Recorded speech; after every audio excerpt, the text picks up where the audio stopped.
Lions Nation, what is good? Welcome to the Lions Pulse, where we are here to talk all things Detroit Lions, news, rumors, whatever we can actually kind of get our hands on.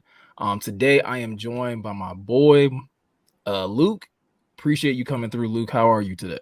I'm feeling good. You know what? I gotta be honest. I know that the intro is still new, but it's still fire to me because it speaks so many volumes. It's the heartbeat of the lion. It's the roar that comes after that lets you know we here. And people need to go and take notice and put some respect on that intro name, man. And if you do care, and I know you care because you were part of this den, you gonna go ahead and drop that damn like for me. I just need one. Give me I one and we appreciate. can talk about it. I appreciate it. You beat me to the punch, yo. Again, everybody that's joining us, please go ahead, hit that like button, and after you hit that like button, please jump in the chat so I can know who is here with me and Luke tonight. Um, Again, we ain't here for a long time. We're here for a good time. So we're gonna sit here. We're gonna jump into the topics, Luke, because again, I know you got a family, I got a family. Ain't nobody trying to be on here for 3-4 hours, uh, putting marriages at risk. So we can go ahead and jump into it. Preach, brother. Preach. Preach. But real quick, Tommy, what up, though? Appreciate you coming through, man. Um, Again, like I said, if you new around here, hit the subscribe button, hit the like button, jump in the comments so I know who's all here.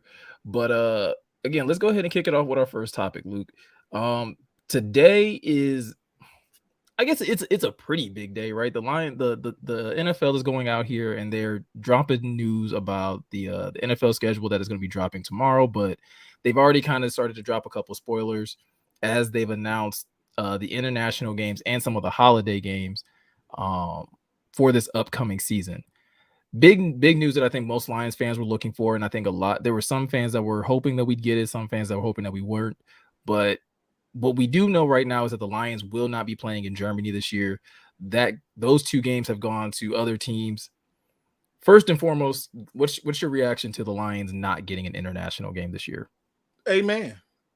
I don't want it. I don't get. I listen. It's not like they going to Canada, right? Like I know Canada got its own football league, but I don't want it. And to my Roar the Lions UK family, man, it's nothing against you. I just don't want it. I'm not getting up at no freaking 6 in the morning to watch no football. It's not happening. And for me, that game is so daunting on the players to where they've had to make a lot of adjustments to where they get there so early. And I don't want it. I don't want it. I don't need it. I wish they would do away with it. They should have never got rid of the NFL Europe.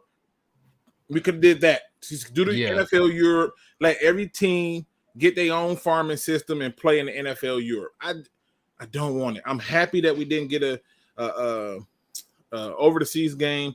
Although I would like for my UK people to see it, but I'm good. This is great news. This is perfect news. This is what we should be excited about. Yeah, I kind of said on Twitter yesterday, like, listen, I would want this for Amon-Ra St. Brown, right? For the ability to play in Germany, just because I know his mom is from there, and I know that would be an amazing opportunity for the St. Brown family. And in a way, I feel like the NFL kind of fumbled that a bit. You have two players that are on rival teams that are both have actual ties to Germany that you could have flew out overseas and had a really good entertaining rivalry game. But personally, I'm right there with you. I'm not trying to wake up at like 8 in the morning to watch football. Like I will, like it. I mean, again, I love football that much where I would have got up and watched the game. But again, like we talked about earlier, that's kind of putting my marriage at risk. If I'm out here creeping out the bed, my wife gonna look at me a little sideways and be like, "Oh, so you can get up out of bed to go watch some football, but if I want to spend some quality time, you want to sit here and roll around in the covers." So look, you way ahead of me. I ain't even got that far. I forgot all about that part. I just went. I didn't want no parts of it. You went to the family part. Oh yeah, I didn't even get that far because I can't get cursed out for football. It don't line up right.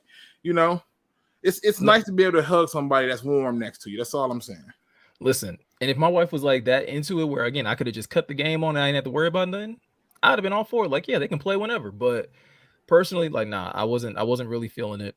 What we do know who is playing overseas, so we have the Falcons playing the Jaguars in London. Um, the Jaguars will then play the Bills. I believe it's like back-to-back weeks, so they'll be in London for back-to-back weeks. And then the Ravens play the Titans also in London. You have the Dolphins playing the Chiefs in Germany, the Colts and the Colts playing the Patriots in Germany. Any of these games excite you? Any of these kind of got you like, all right, I'll I'll at least try to catch the tail end of any of these games? No, because for me, I just want them to do away with it. Like, Yeah. I'm purposely boycotting getting up this damn early. I'm sorry. I'm just boycotting it because the most people in the States are working 5 days a week. Some work 6. I'm not finna work 8 to 12 hours a day, sometimes 24 hours, and then turn around and get up in the morning. So they don't, if those games have more meaning towards, say, playoff implications, I might care, right? Like, say for example, it's scheduled in a way to where it's like, oh, right after that they play the Lions. Great, they should be shell shocked and jet lagged. So let's get it, right? Right.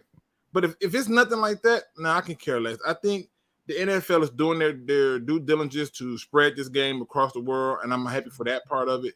Yeah.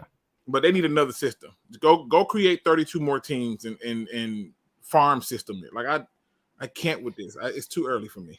Well, this is what I'll say. If you're going to make this such a spectacle, if you're going to make this such a big event and something that you are expecting people to care about, all I need the NFL to do is one very simple thing.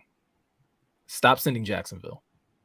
I don't understand, like, every year if there's an international game, like, we might as well just pencil in Jacksonville. They don't mind shipping them off at the drop of a hat. So, like, again, even with this year, they get 2 games in London, and I get it's probably to make it easier on them as a team so that they don't have to do all that unnecessary travel. But the fact that Jacksonville gets to play twice, Jacksonville playing Atlanta for the first game is one that, like, doesn't really make sense to me. I do understand that Jacksonville's kind of on the come up. They were just in the playoffs last year, so I can see how that'd be a little appealing. But for me, the most egregious overseas game is Colts Patriots. I don't understand who thought that would be a good idea. I understand that, like, there might still be some bad blood because of World War II, but I don't think Germany deserves to have to see Colts Patriots. I don't think anybody should have to deal with that. But okay, in all fairness, I believe that game would be much more entertaining than people expect, because I believe the AFC South is extremely weak. I think it's the weakest division in the AFC, and I think the Colts are going to be making a hard press when it comes to winning games, especially a game like that, knowing that Jacksonville is trying to do the same. So I think that game could be entertaining. But again, they got to figure out a way to do that Germany game. Like, if that Germany game was like in the afternoon, if they could figure out how to move the clock to where they can do it in the afternoon, or maybe it starts at like noon, I can get it. I can get with it. But this, like, 6, 7, 8 in the morning, that's no. I don't even get up that early for church. So I'm like, Oh yeah, that's the other thing too. I didn't think about that. I don't need my pastor being like, "Hey, you up here getting ready for football games, but you can't make it here for Sunday school, huh?" Like, you walk in with the finger held up and realize you need a pass. Brother Luke, you made it, huh?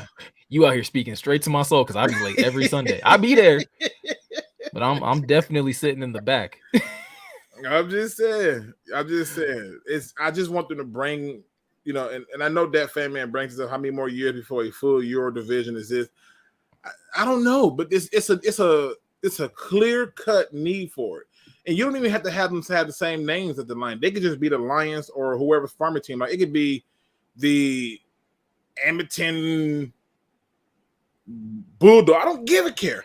But just find an animal, throw a name on it, and put it somewhere over. Like, listen, if that's what you really want to do, if the goal is to expand, whether it's a developmental league, or if it's you want to expand the league to 36 teams or something crazy like that, then just, again, tell us that and start making the moves to start doing that, and then we can kind of go from there. But at the end of the day, I mean, I think we're in agreement. The Lions not having to worry about an international game. We don't have to worry about jet lag. We don't have to worry about, again, early mornings, putting marriages at risk, getting in trouble with our local church. It's a win-win for the Lions so far. Again, want to give a quick shout out real quick to Super Saiyan Lion. Appreciate you coming through. Again, if you hanging out in the chat, drop a what up though, drop a just again, let me know that you're here, so I can give you a quick shout out. But Luke, moving on to our next topic. So again, the Lions schedule comes out next week, or the NFL schedule comes out next week, and so we'll have a better idea of who's in prime time. Again, home away splits, all of that type of stuff. But I gotta ask, because I've seen this conversation pop up a few times on Twitter, how many primetime games do you think the Lions should have this upcoming year? 2. Oh, Okay. Luke, here you go being negative. No, 2 games. You get Thanksgiving, 1, right? And give me one other game. I want everything earned. Yeah, we finished 9-8. I didn't earn anything. I hate to be the bearer of bad news, but down that stretch, we played a lot of bad teams. And yes, we got to play who's on our schedule, but I only want to see 2. I want them to sleep on us. I want them to treat us like with the level of disrespect, because I need the Lions players to understand that you ain't made it nowhere. Nobody still sees you. They still think that when they show up to the stadium or you pull up to theirs, this is a win. They're not even writing it in pencil. This is on permanent marker type stuff. They have went to the store and printed up win. And I feel like if you give us a bunch of primetime games, particularly this season, it does you no good. It does you no good. I want them to have more and more fuel to look back and say, you know what, we got to really make them put some respect on our name. And for me, 2, you get Thanksgiving and you can find one more that's been flexed. I'm cool with that. Right. No, and I agree. I mean, I disagree, because I think they deserve 4.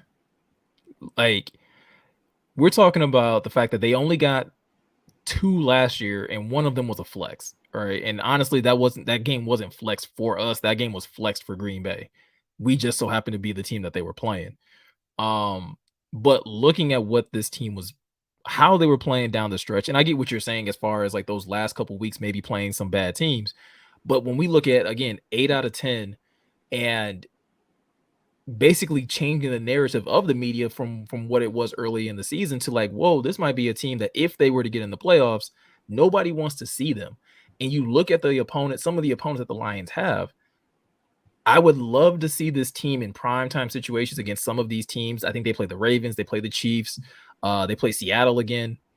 There's a couple of these teams that were playoff teams a year ago, or that were real contenders a year ago, where it's like, yo, put us on primetime against those, so that if the Lions start winning, people can say that it was legitimate. You ain't got to backtrack and be like, well, what did they do against the Chiefs in week whatever? Like, no, you saw it in primetime. Everybody had their eyes on it.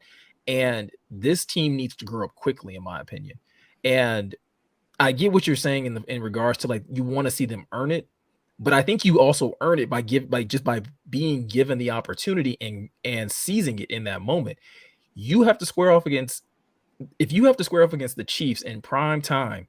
That's a put up or shut up game, right? If you go out there and you compete and you win, like, all of a sudden you just beat the Super Bowl champs, and this was a team that everybody, like you were saying, used to write up as an L or as a dub for them.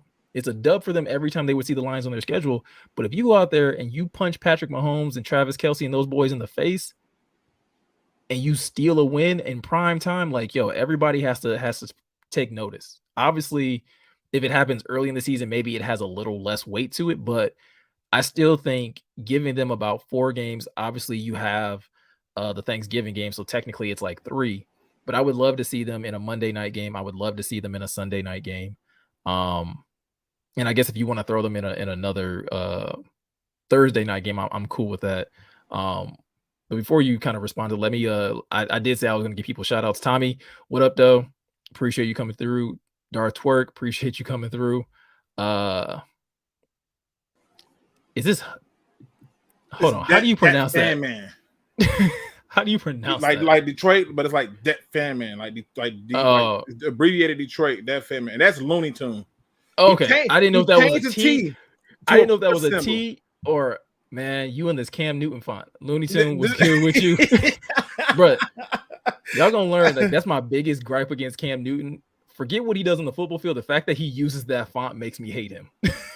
Oh my God. Debt fan, man, appreciate you coming through. And then Super Saiyan Lion, obviously I shouted you out earlier. Appreciate you, man. Yep. I see Go Lions in the building as well too. Oh yeah, go Lions. Yo, appreciate you coming through, my man. Yeah, missed this one. Appreciate you coming through, bro. Now you know I'm gonna give you a little pushback because go ahead. You said 4 games. Really it's 3 because you get Thanksgiving plus the other 3. All right. Now by primetime games, I'm assuming you talking about games that we play at home. No, I'm just saying like I'm talking about games that you have to play and the rest of the country has to watch you. Okay. All right. So because if you look at it, they're going to get Thanksgiving, right? Yep. But when I look at just the opponents, I ain't trying to be funny. The Thanksgiving game, they're gonna try to make that game against, in my opinion, I could be wrong about this. I think that's gonna be the game against Seattle. All right. So let's say they put Seattle at the Thanksgiving game, right? There ain't another game on here that I'm looking at like, yeah, that'd be a fire primetime game. There just isn't. Really? No, I feel like we should beat the brakes off the Bears twice. We should beat the Packers twice. We should beat the Vikings twice. The Falcons ain't nobody for me to be caring about the national media to see because I don't think they did enough to scare me. The Panthers, I'm putting respect on their name. 247 told me to shut the hell up, right? So I put respect on their name. I can't argue with them. But Denver Broncos would be the only other game that you can look at. So if they make Denver a primetime game, if they make Seattle a primetime game, and they make Kansas City a primetime game in the Chargers, I'm good on that. Well, see, okay, so because this is who I would have. I would have Kansas City. I'd have Baltimore. I would have. But why Baltimore? Why, like because you got to think if that game is under the national media, it's probably more in favor for the Baltimore Ravens. Sure, but it does. I mean, I don't care who's in favor of. Like, we get to be there. We are on TV, all right?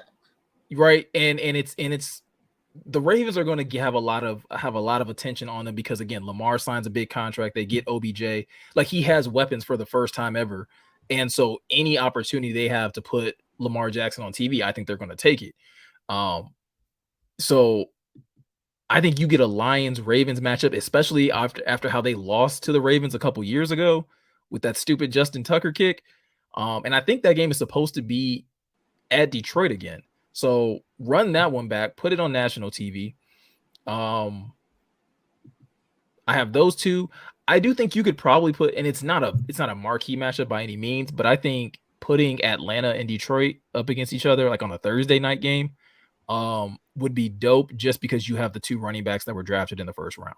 And they're going to be linked to each other. That game is going to get love regardless. And you can leave it at 1 o'clock, right? But no, you could. But if you threw it on a Thursday night. Like let's say for example, I go with your route. I go Kansas City, and let's say that game is week 3. Because this other problem I have with that being a primetime game. I feel like if that's a primetime game, it's not going to be early. I don't want them. I want Kansas City early. Let me get them early so I can go ahead and nip them in the butt early on. Baltimore, you want them games early because you need all them other ones down the stretch. In my opinion, I don't know. Maybe I'm just a little more toxic. I don't care. I see. We can take you early. I was trying to think of like a word that would. That's a good word for you. You living on the dangerous side. yeah. I walk on the dark side a little bit. What Simba say in Lion King? I laugh in the face of danger. I'm on that type of time. Yeah, I'm not even finna test that one out at all. Listen. This is my only thing. I care less about those primetime games because let's say they give us 6 primetime games, right? Don't even care. Let's say they give us 6 primetime games. If we don't win the division and we barely make it into the playoffs, you have just simply destroyed any PR possibilities for primetime games when it's really going to matter. Let's go ahead and show them. You want to get a primetime game, win a division, get a home game, make the playoffs. But that's another reason though I think that the Lions will be more likely to have more primetime games. Like, again, 3 to 4, in my opinion. And it's because right now you are the favorite to win the NFC North. It might be by a slim margin, but you're you're the favorite to win the division. So if somebody's got to be on prime time, it's probably going to be you by default. The only other team that they could probably justify putting in prime time in the NFC North is the Bears, and that's because of Justin Fields, because he's the most electric quarterback in the division. Other than that, though, it's you. And so if they have to prop up somebody for the NFC North, why not be the Lions? Why not it be the head coach that's out here talking about taking kneecaps, and the coach that took a team from, losing 6 straight to winning 8 out of 10? Like there's a lot of storylines there to kind of appeal to the national audience, in my opinion. Now, shout out to Tommy. Tommy had to remind me of our general manager. He says, we don't draft scared. We don't play scared. And any team, anytime, any place, the Detroit Lions are not scared anymore. I don't think they scared. Y'all don't understand. I'm looking at the role of least resistance. I just don't care if I'm on primetime TV. I'm as long as I'm allowed to see the game, I'm cool. I ain't got to worry about, because this is what I'm scared of. I'm scared that they're going to be like, you know what? Let me flex that to a European game. No, I don't want that. Ain't nobody flexing us because we gon' listen, man. I'm on that type of time. I'm on that type of time, Luke. I'm on that type of time. Ain't nobody flexing us, man. Because I think the disrespect was felt last year, right? The disrespect was felt last year when, this year they have the whole rule where like not every team has to be on primetime. Not every team's going to get a primetime game. But last year it was a shock because we were the only team that didn't get one. So like the disrespect was felt last year, and you went out there. Granted, I don't want to say at the tail end of the season, because again, 8 out of 10 is not the tail end. But in the second half of the season, you started showing why you deserved more respect. But there's a reason for it, though, right? You know what the reason is, though, right? And it's the same thing that Dan Campbell talked about, though, Miko, where he said, I love 1 o'clock games. You get in, get your work done. You don't have to wait and worry about it. Yeah, so, no, if we're talking about it from that standpoint, I can understand. Like I would agree with your point, right? If we're talking about what would give these guys the most optimal way to be prepared and to be in a rhythm, it would be that. And I would agree with you. Having your games at the same time, so that you know what your routine is, and you don't have to fluctuate your schedule at all. You don't have to worry about having quick turnarounds because you played on Thursday and now you got a short week and all that type of stuff. I would agree with you in that sense. But if we're just talking about what would be best for the team, and as far as like from a notoriety standpoint to kind of put your stamp on the map, I think you do need those primetime games for that. So you feel like that would change the brand for what? For like free agents, or are you just talking about for the national? I think it would change it for free agents. I think it would change it for the brand. They already jocking us, though. Like, I ain't trying to be funny. This is the most I ever heard about the Lions in a long time. They already jocking us. I hear what you're saying. Mm-hmm. All I'm saying is this. What does those primetime games really do in terms of benefiting us? When our team somehow loves to play at 1 o'clock. All I'm saying is, again, if it's against the right opponents, it puts you on a national stage where, again, the players are still saying it, right? Even after last year, people are still saying, like, hey, put some respect on our name, respect us, this, that, and the third. You do that in prime time where you have, like, when you play at 1 o'clock, people have excuses. Oh, I didn't catch the Lions game because 49ers were playing such and such, or this team was playing this team, and I thought that was a better matchup. Okay, fine. But if it's prime time, like I said, you have to watch this team.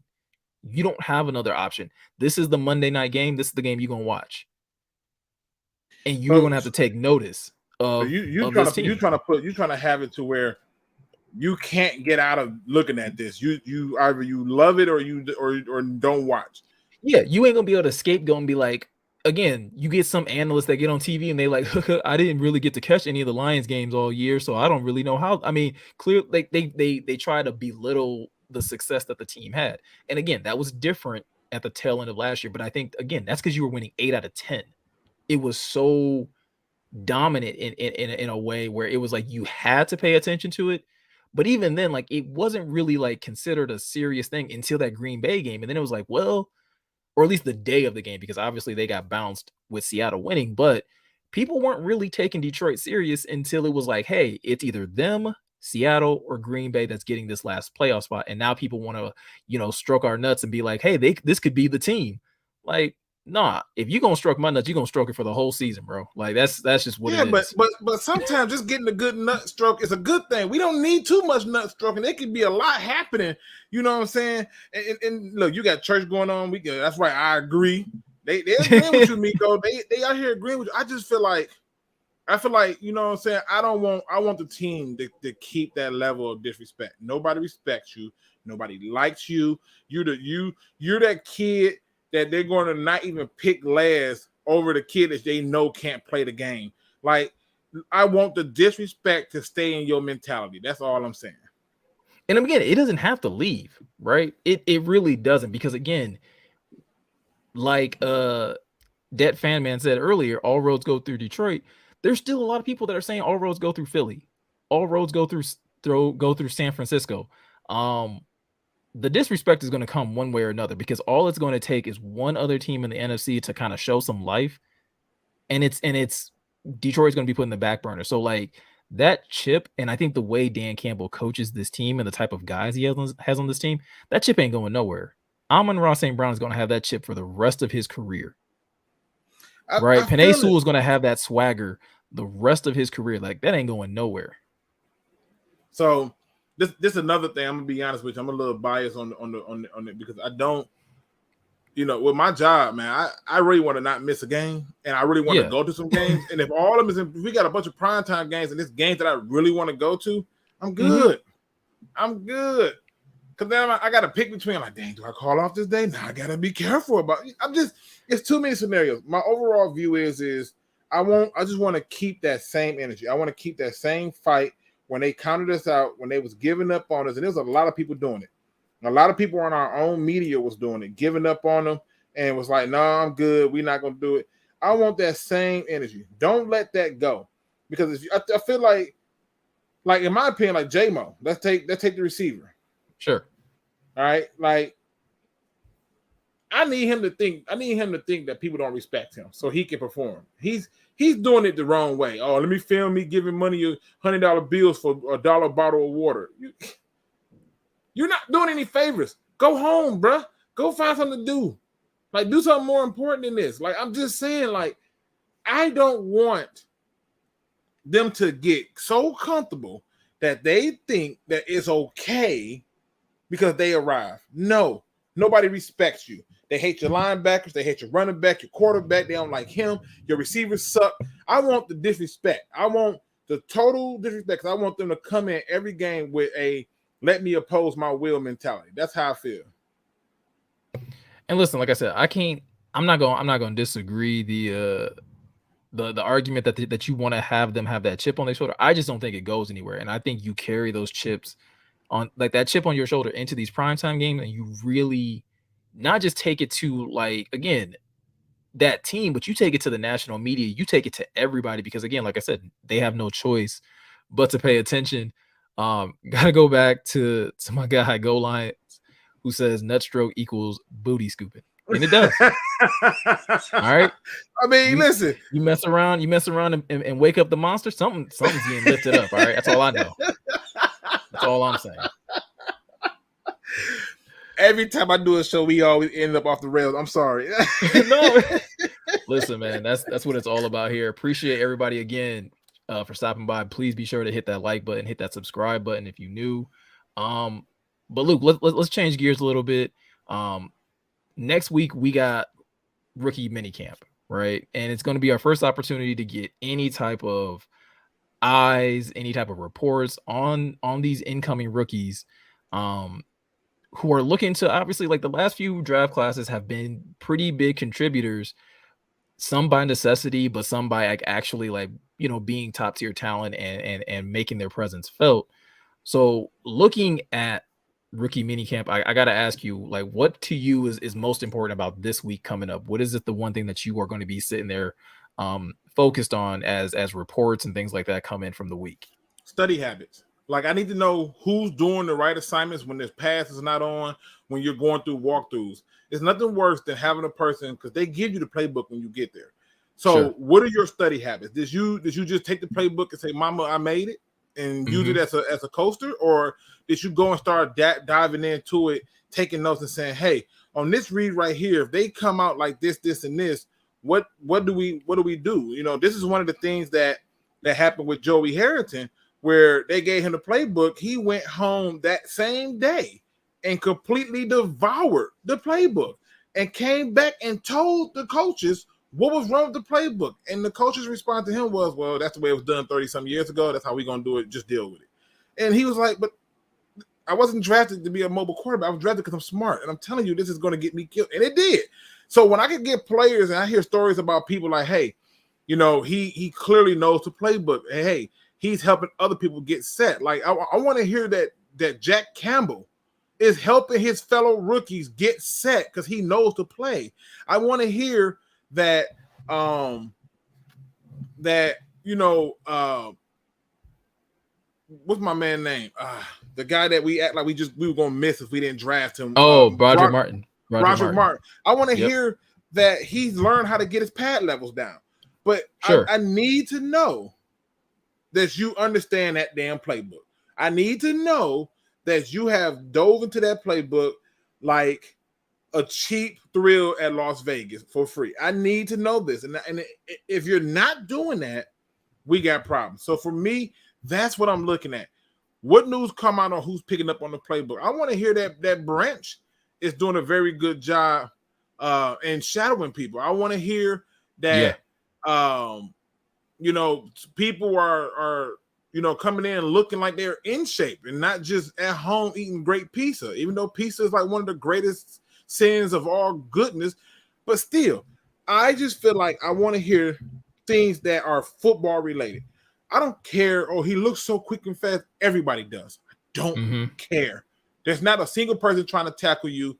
They're trying to get you to get used to the motions of what you're going to do.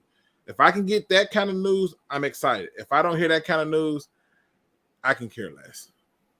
So I hear you on that. I'm gonna take probably the easy way out on this question, and I'm gonna say the most important thing for me this week is that nobody gets hurt.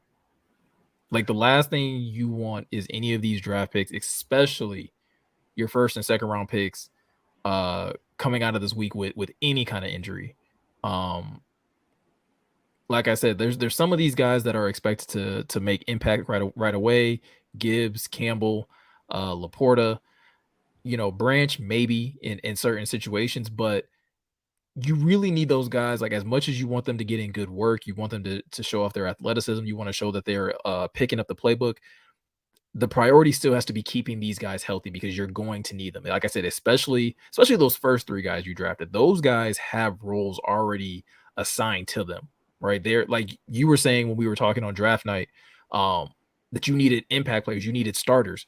Those three guys are starters. So, like, you can't afford to get them into rookie minicamp this early in the process and have them go down with ticky-tack injuries or things that could potentially linger during the season.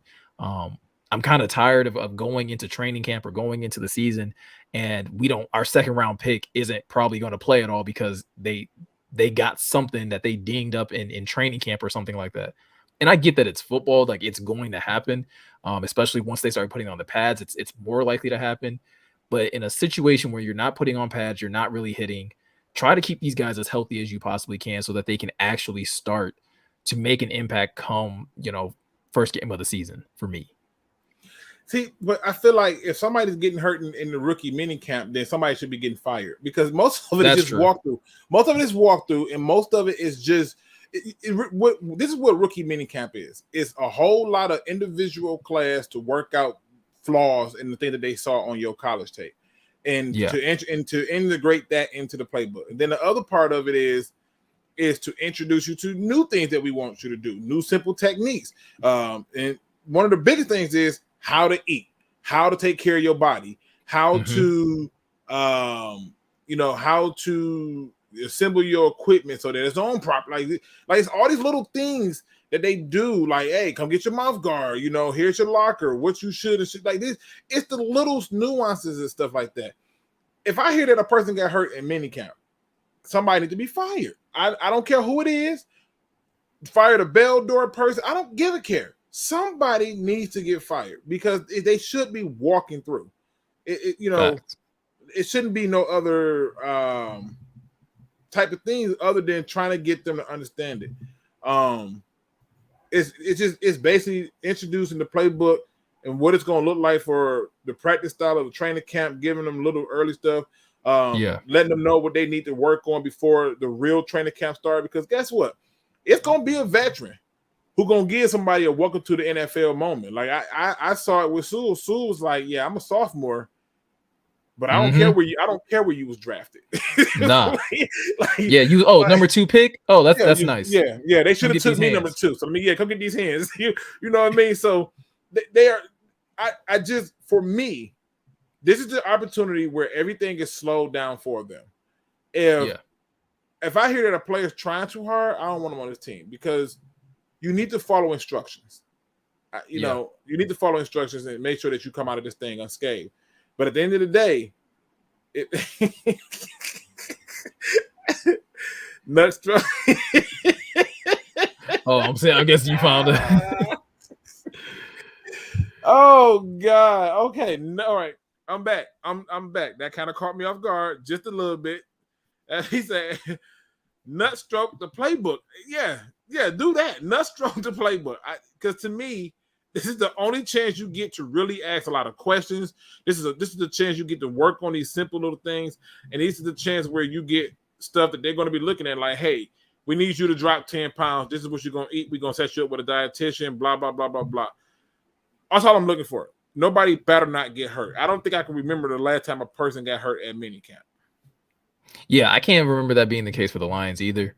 But with that said, then outside of so we know what you find to be most important in this week, but which rookie are you gonna have your eye on? Which rookie do you think needs to make a splash early on in rookie minicamp? That, like, again, they're not doing a whole lot. It's a lot of walkthrough, obviously. But who's the rookie that you're like, hey, I want to be able to, like, the first headline I want to see, like, I want to be able to see that this guy looks the part? It's 2 of them for me. It's 2 of them. The first one is Jack Campbell. I need him to take the green dot from Alex Anzalone. I need him to tell Alex Anzalone, hey, you was doing a good job holding this down until I got here, but I got this. Right. Like, I need him to be doing that because the faster he learns that, the better we can get on to adding better linebackers. And then the second person is a person that, I think can be as good as Amon-Ra St. Brown, and that is our receiver. That is our 6th round pick, 7th round pick. I need Antoine. I'm drawing a blank on this damn last name. Antoine Green. I need Antoine Green to show that he's a student of the game, and he got these plays done, because some of these plays that we call require you to run routes a certain manner, right? It needs it to be aggressive and to the point. That I should hear about. If I can hear that those 2 things about those 2, I'm ecstatic. Everybody else, I feel like their positions are more contingent on other people, including the receiver, but those 2 I think can give me the most news, because that's what I want to hear. I want to hear that they have somehow came in and just soaked up the playbook.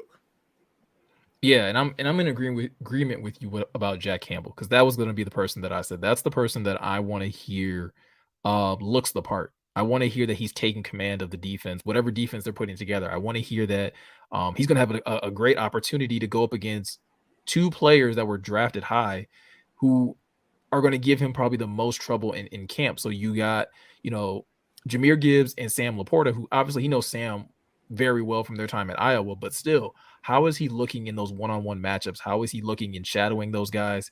Again, I'm not sure how much, one-on-one drills they'll be doing as far as linebackers versus running backs, linebackers versus tight ends, and things of that nature.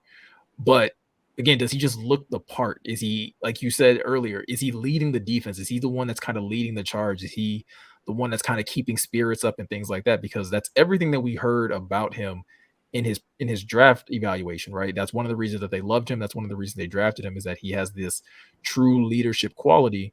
So that's what I want to hear. Obviously, it's mini camp, so there's not a lot of hitting. If there was hitting, I think Broderick Martin would probably be higher on the list, because I would want to be able to know that he has the power to translate and actually probably have a role on this team, which he should, because again, 3rd round pick, so you kind of assume that he's going to make an impact in some capacity. But I'm also in agreement with you about the other, like all the other skill positions though. Like it is like we're not gonna know how impactful they'll be. I think until we start getting them in 11 on 11s. Obviously, they'll do some 7 on 7s, but again, 11 on 11s will be even better. And I really don't care until Jared Goff is the one that's throwing the ball to them. In all honesty. Yeah, because the truth is this: the biggest stories that you're going to hear, or you may not hear, is, and you'll be able to tell when a practice start is every person who's going to come into the minicamp, the tryouts, the undrafted free agents, the actual draftees, right? Every person that you hear are going to be given a very specific thing they expect to be worked on. Yep. Like, for example, if they say, Miko, I need you to put on 10 pounds, and you come back 10 pounds lighter, you probably was on some BS, right? Yeah. Or if they say, Luke, I need you to work on shuffling your feet and not taking false steps. But every time you watch me, I'm taking false steps. Yeah, I should probably be yelled at. Those are the stories we're not going to hear about. But I can tell you right now, based on looking at some of the tape from most of these players, really, I looked at all of them, some of the undrafted. But looking at it, I'm telling you right now, I shouldn't see that stuff at practice, and I shouldn't see it in the game because nobody wants it. Nobody's asking for that part of your game. They want the part that stand out. And if you make a bad mistake, I get it.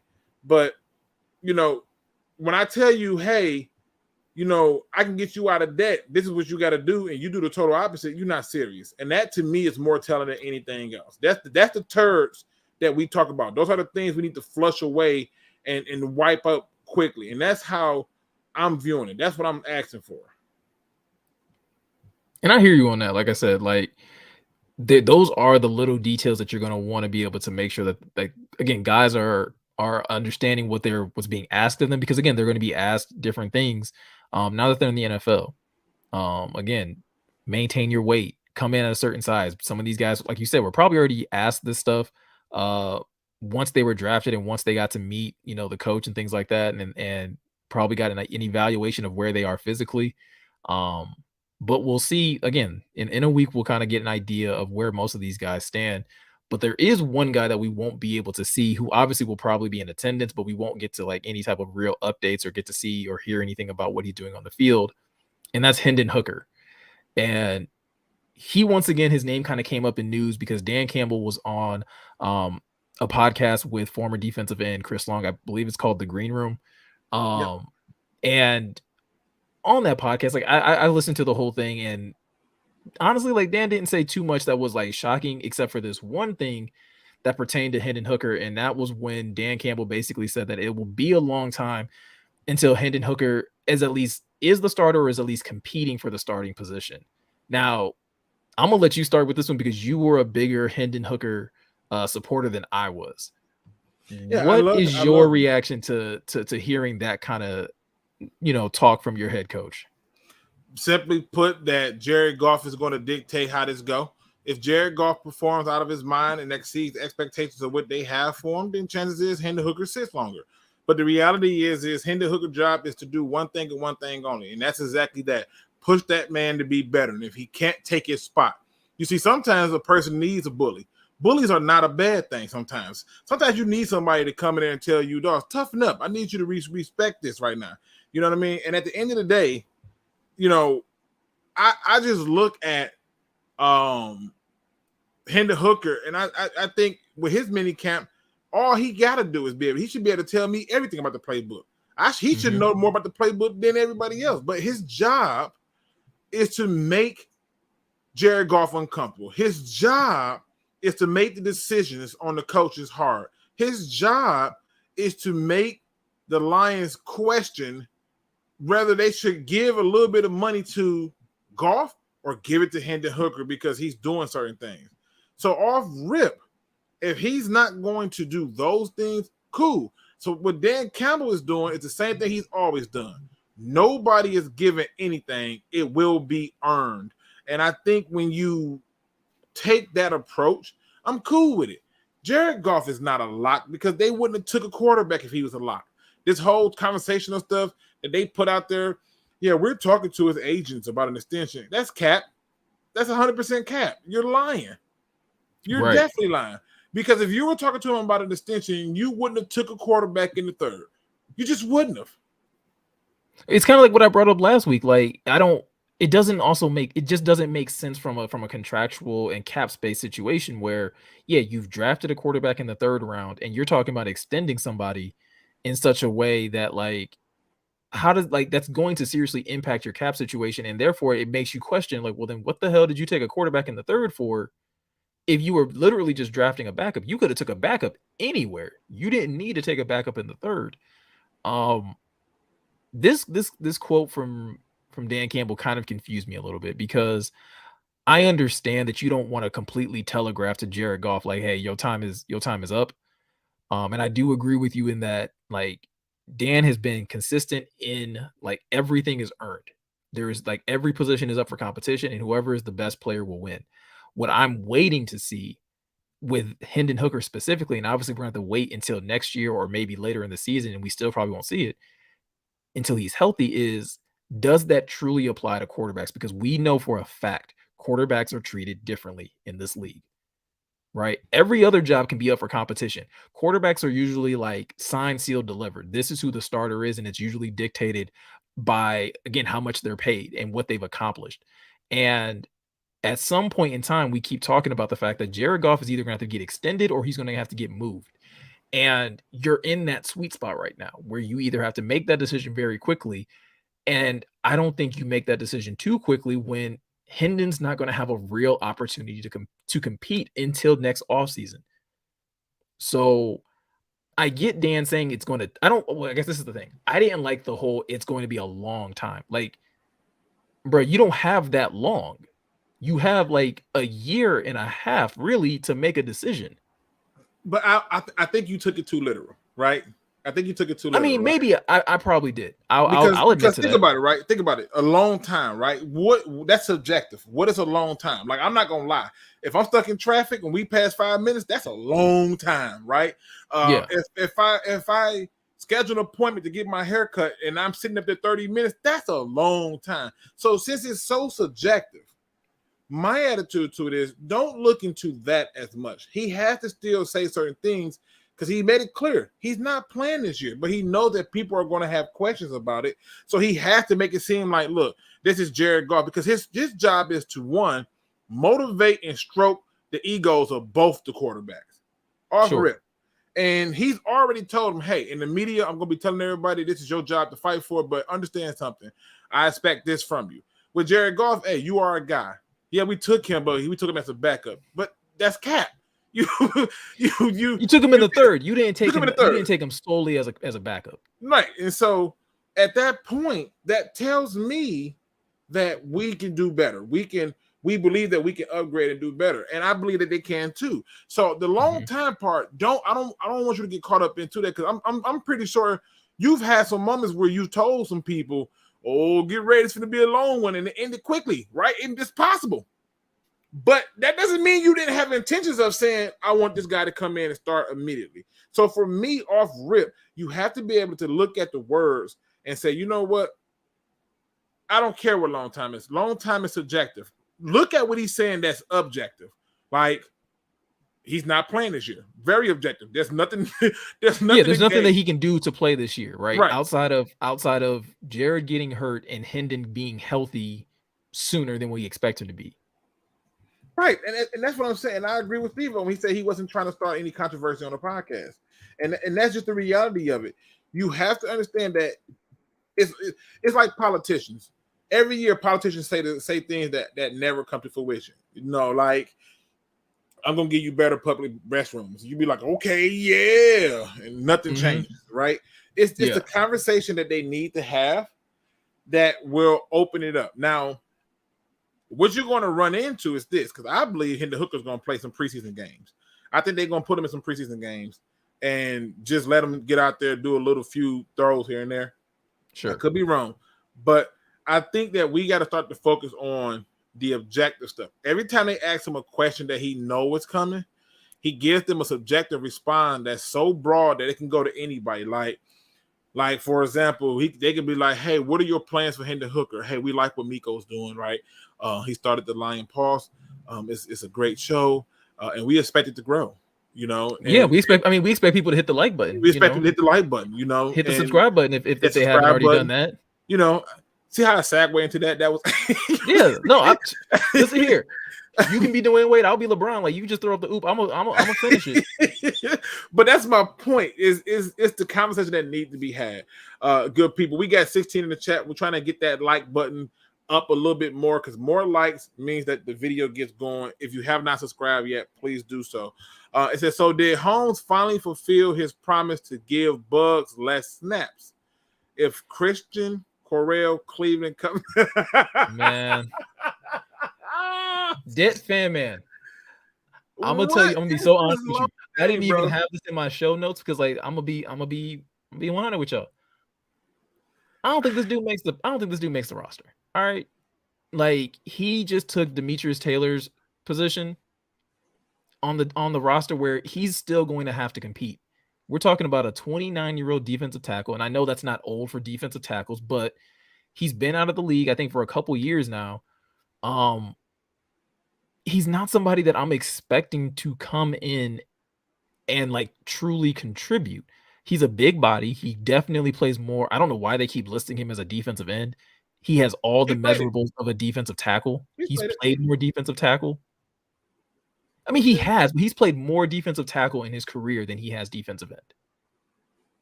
So it's like, you know, it depends on how they viewing him being used in our system. I mean, but I do get your point on it. I'm with you. I don't think he makes the team, and I don't think he should. I don't think he moves any needle. You know, I don't think he changes anything. And I don't think I should be signing players that I need to give less snaps to. I'm trying to be cool about some of these things, but these kind of signings are what ticks me off about our general manager, because this is a waste of energy and resources. Like, I understand you want camp bodies and things like that to kind of give people a breather and stuff like that. But what's the point of having a camp body that can't push anybody out of their spot? Right. Or again, even if you're not going to push somebody out of their spot, like you need to like at least be able a solid like depth piece, somebody that we can point to and be like, oh no, like he's actually going to contribute. Like when they signed Isaiah Buggs, it was kind of like, well, maybe, but you found out real early, like, no, Isaiah Buggs is going to contribute. Isaiah Buggs is going to start. I don't get that vibe from Christian Covington. I don't. That's not the vibe I got from that signing. Like it's almost not even newsworthy. Like I'm not even being fun. Like, you know what would be more newsworthy if they announced a 53-man roster and he made it. They'd be like, now what the hell is going on here? I'd be so concerned. I'll be dead. I'll be so serious if Christian Covington. So, and this is the other thing too. He tore his pec, I think, earlier or like last year or sometime. So he's like on the road to recovery from a pec injury. It doesn't move the needle for me, not one bit. The coolest thing about Christian Covington to me is that like he's a really big, imposing man, but he's also a nerd. Like, checked out his Twitter. Dude is all over like Marvel, Star Wars type of stuff. So like I'm always a huge fan of NFL players that embrace their inner nerd. Because I embrace mine. So I definitely embrace mine. So I keep it docile though, because like I'm behind on a lot of animes and a lot of like bro, I just for the first time, like, and don't you dare judge me when I'm finna say what I'm finna say. Don't you dare judge me, okay? This is a judgment-free zone. Okay. I just not seen Marvel's What Ifs. I just not started watching. Okay, I take that back. This is no longer a judgment-free zone. The hell you mean? I thought it was a documentary. I swear to God, I thought it was a documentary. I didn't know. And then I'm like, wait a minute. Things are happening here. I was like, I like this. I didn't know. I thought it was like a documentary, like how they do the assemble thing. I'm like, oh, I don't want to see this. Like, it was so much better than I thought. It could have happened to anybody. That's all I'm saying. I'm disappointed. Yeah. I'm disappointed. I'm sad. I'm disappointed in myself. I'm sorry. Although I still ride with Howard the Duck is still a great Marvel movie, even though it's not in the Marvel Cinematic Universe. It's a great movie. Again, not to go down too much of a rabbit hole, I saw Guardians of the Galaxy 3, and I am more convinced now than ever that Howard the Duck needs his own movie. Bring back Howard the Duck. He has to, bro. Like he's one of the most underrated people out there. Which is, again, I don't want to sidetrack us, but I'm just putting it out there. Shout out to my man William. He says he's above average depth. Much rather have Covington over Taylor. But why?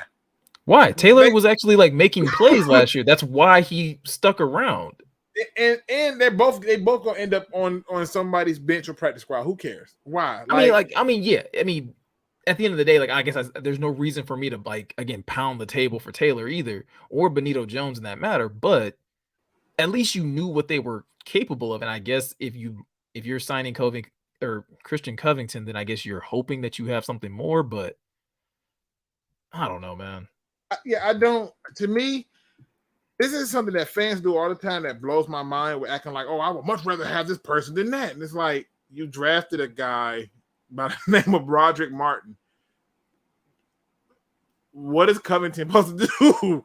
What is he like? Listen, let's look at your D tackles right now. Let's just look at them. Let's measure it out and look at them. You got Aleem McNeil, right? Yep. You project that Levi Onwuzurike is supposed to be a guy doing this sometimes.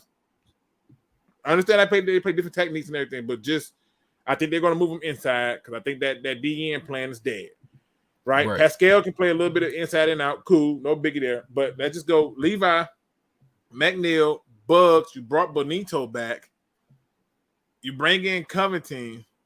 Like, whose spot he taking? Like, that's what I'm saying. Like, I don't see the defensive tackle that he's coming in and like. I mean, maybe Levi. But again, that's more concerning about Levi than it is necessarily about Covington. Right. Like I get the sentiment. I want to make sure I'm clear about this. I get the sentiment that like, oh, I would much rather have, but to say I would much rather have Covington than Taylor when they both not going to make this team, what difference did it make? That's like sitting there saying, oh, I would much rather have vanilla ice cream than chocolate, but you can really just have both. Like nobody cares. Swirl exists. Like, like nobody cares if you get both. So what difference does it make? Like, only thing I look at when it comes to signing, like, and I forgot John Cominsky. Like, bro, what?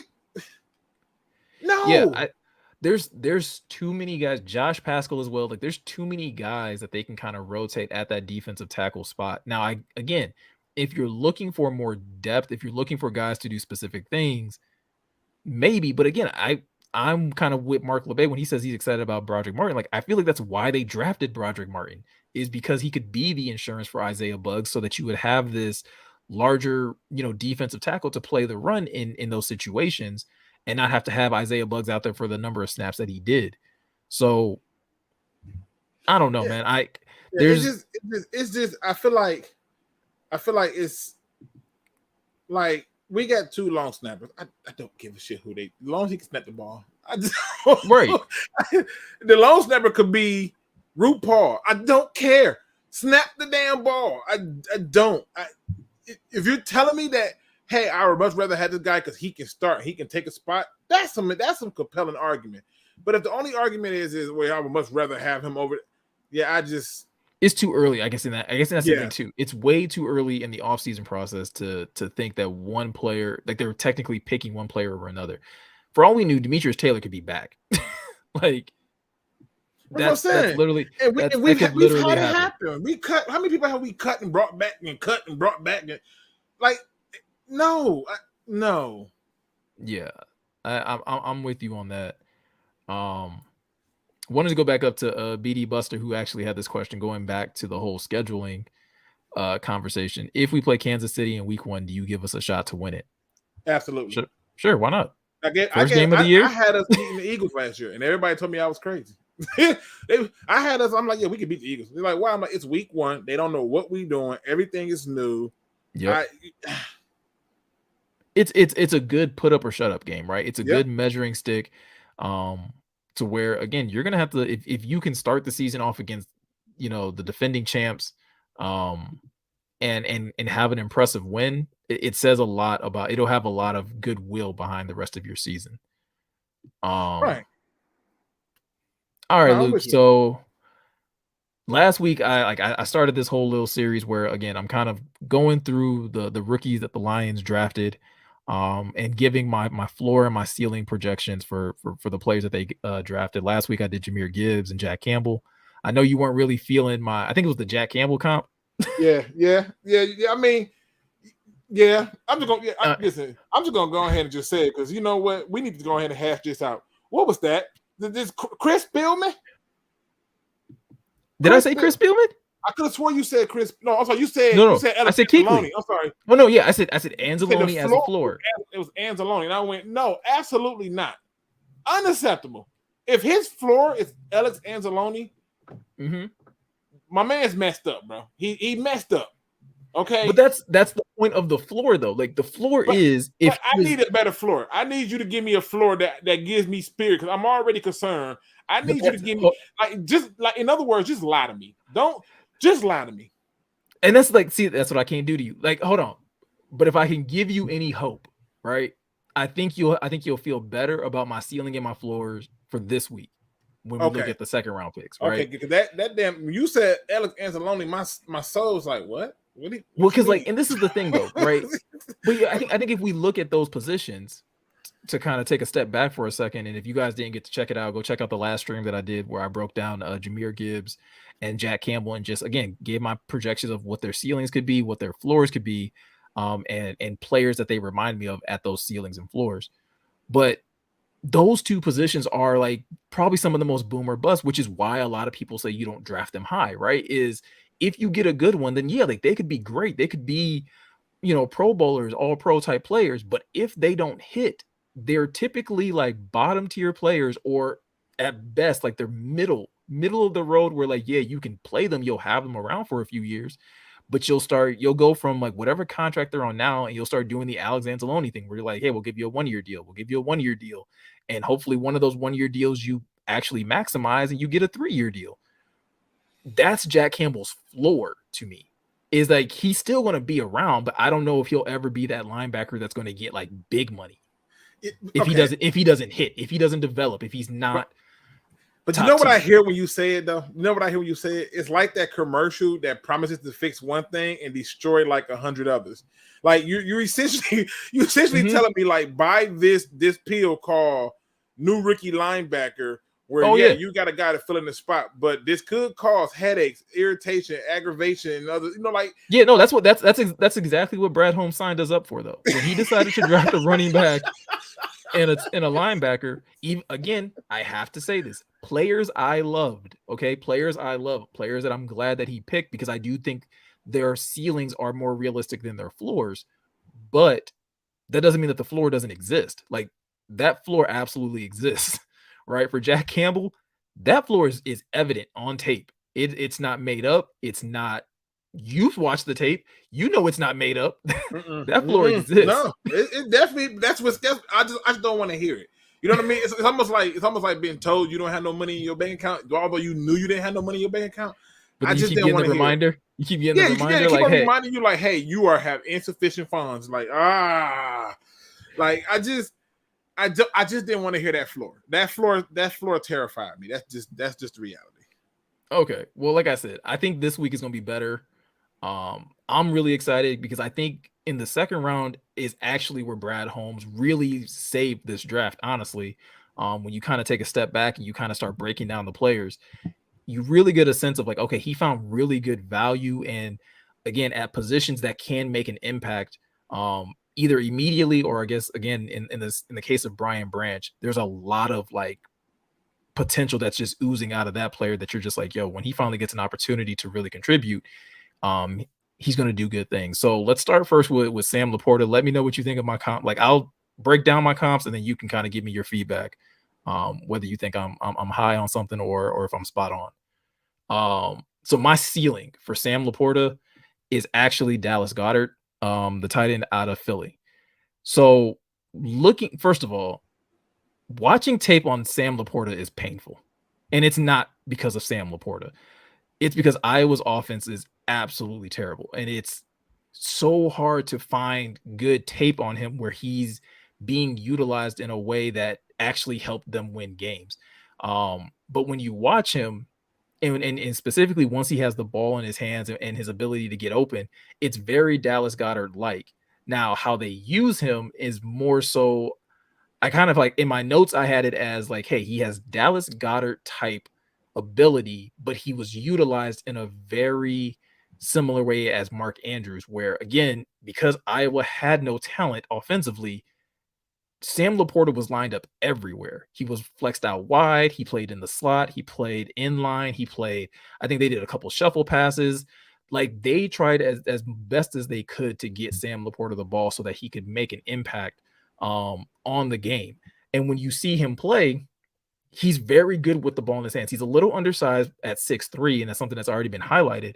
But again, when he's able to get the ball in his hands, he's a great run after catch type of tight end, to where you just feel like, hey, if we can get him open, he's going to get us an additional 6, 7, 8, 9 yards just from being able to not just again truck through people, but actually be able to shake guys, because he's elusive enough. He's not just a big body, he's an actual athlete in space. So that is kind of my ceiling for Dallas Goedert.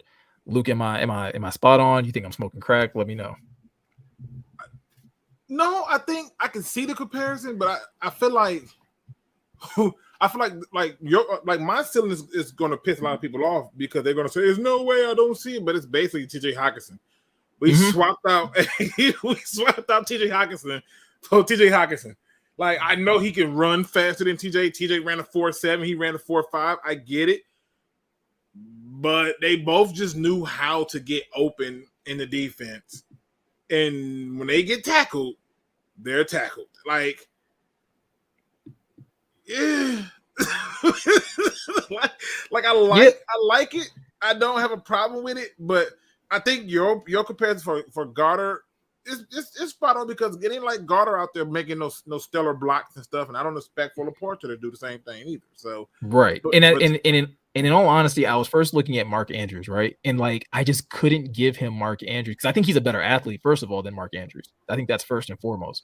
Yeah. He's a better athlete than Mark Andrews, but what Mark Andrews is able to do as far as catching in traffic is better than what LaPorta does. LaPorta, right? Steve-O kind of said, I just took the comment down, but like he actually does. LaPorta has great footwork off the line, so he's able to win early in his routes. But where he sometimes can get, nullified is later in those routes, where if a defender is on him, he doesn't have great, catch and traffic type of ability. He doesn't catch a lot of contested passes very well. So it's funny that you said that he reminds you kind of TJ Hockenson, because that was the first place I was going to go for his floor. But again, just looking at trying not to, I don't know, kind of piss off the audience or whatever. And I just it felt too much like a layup. I guess that's what it was. It felt too much like a layup to say, hey, he's TJ Hockenson. But he is. Listen, if you watch him, the two things that he do best is he knows how to get open and find the space in the defense. That's brilliant. And number two, he catches with his hands, not his body. He never lets the ball get to his body. It's his hands. He expects to get hit. Same thing TJ Hockenson does. He turns the corner. He can get a lot of yards and make a lot of yards down the field. But in most cases, if you just hit one leg, it's over. Well, so I guess this is the thing then. I guess in my mind, then that's not that different than Dallas Goedert, right? Like, so and that's why I said that's why I say it's a good comparison. But I just went with TJ Hockenson because I wanted fans to understand. You didn't get. It's not like you really did a super upgrade, in my opinion. It's much of the same. You just don't got to pay this one as much. Right? No, absolutely. You get it at a much more appealing price. But like I said, like that's his ceiling, and I think that's still a fairly high ceiling. It's a tight end that could go to a couple Pro Bowls. If he's utilized the right way. And again, that's at his ceiling. I think there's a lot of flexibility that you have with Sam LaPorta. But again, looking at his floor, I don't think his floor is as bad as, again, when we looked at like some of the players that I went through in the first round.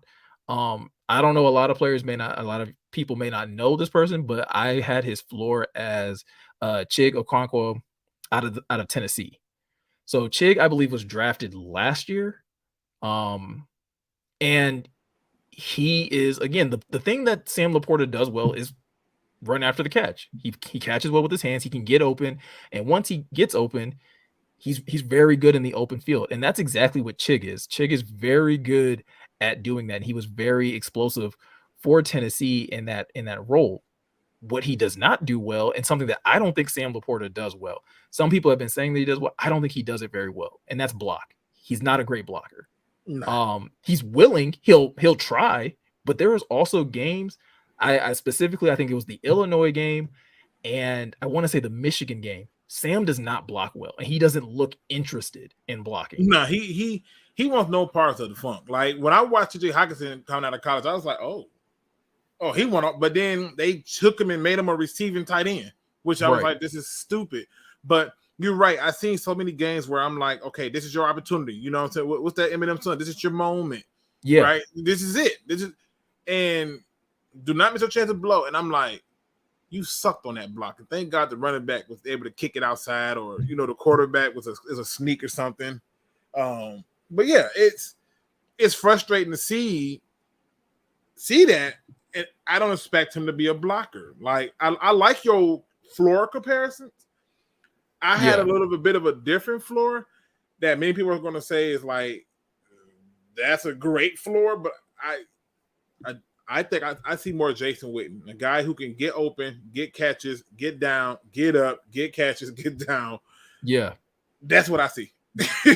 and I think the only thing that keeps me from that going in that direction, and I don't think that's a bad comp at all, is again, Sam has great athleticism, and that's something that Chig has. Chig has, I think, probably is more athletic. I think he had some crazy numbers at the combine, if I remember correctly.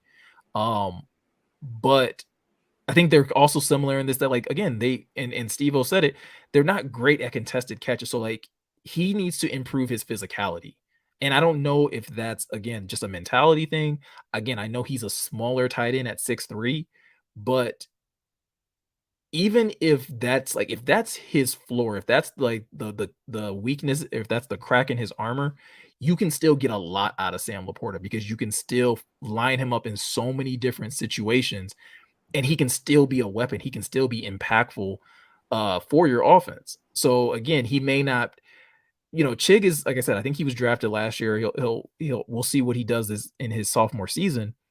But I think Sam will have that ability where, again, he'll make a couple plays. He may not be a big name tight end, but he'll be somebody that teams will have to account for, because you have all these other weapons in the offense, and Sam will be able to eat just off the simple fact that he can get off the line well. He's athletic in the open field, and you'll just know, like, hey, if it's a blocking situation, yeah, he's probably coming out. Yeah, I mean, and I feel like I just don't want players who are tails, right? If he can get any semblance of blocking in his arsenal, I'm happy.